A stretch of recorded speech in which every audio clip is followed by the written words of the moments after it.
প্রকাশ্যে শটগান ও পিস্তল ব্যবহার করে সোমবার চট্টগ্রাম নগরীর চাঁদগাঁওয়ের ফরিদাপাড়া এলাকায় দুই সন্ত্রাসী গ্রুপ ইসমাইল হোসেন ও শহীদুল ইসলাম আধিপত্য বিস্তারের চেষ্টা করে। গোলাগুলিতে এ সময় আতঙ্কিত হয়ে পড়ে আশপাশের বসবাসকারীরা। ঘটনার রাতে ভদ্দারহাট কাঁচাবাজার এলাকায় একটি ভবনে র্যাব ও পুলিশের যৌথ অভিযান চালিয়ে 10 জনকে গ্রেফতার করে। এই সময় তাদের কাছ থেকে দেশীয় অস্ত্র, গুলি ও গুলির খোসাসহ 25 ধরনের অস্ত্র উদ্ধার করা হয়। এর মধ্যে থানা থেকে লুট হওয়া গুলি ও গুলির খোসা রয়েছে। মঙ্গলবার সিএমপির মিডিয়া সেন্টারে আয়োজিত সংবাদ সম্মেলনে জানানো হয়, অভিযানে একটি গোপন টর্চার সেলেরও সন্ধান পাওয়া যায়। অনুমান করা হচ্ছে টর্চার ছিল, কারণ টর্চারের কাজে ব্যবহার করার মতো কিছু ডিভাইস এখানে পাওয়া গিয়েছে। দুইটা গুলির খোসা পেয়েছি, যেটা বাংলাদেশ পুলিশ লেখা আছে।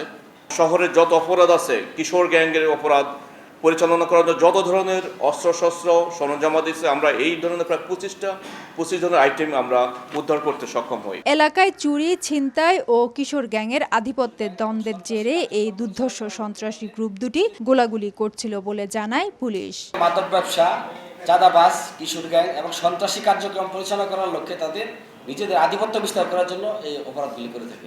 মূল সন্ত্রাসীদের গ্রেফতারে অভিযান অব্যাহত রয়েছে বলে জানায় আইনশৃঙ্খলা রক্ষাকারী বাহিনী। নিজেদের আধিপত্য বিস্তার করার জন্য এই অপরাধ। ফেরদৌস লিপি, সময় সংবাদ, চট্টগ্রাম।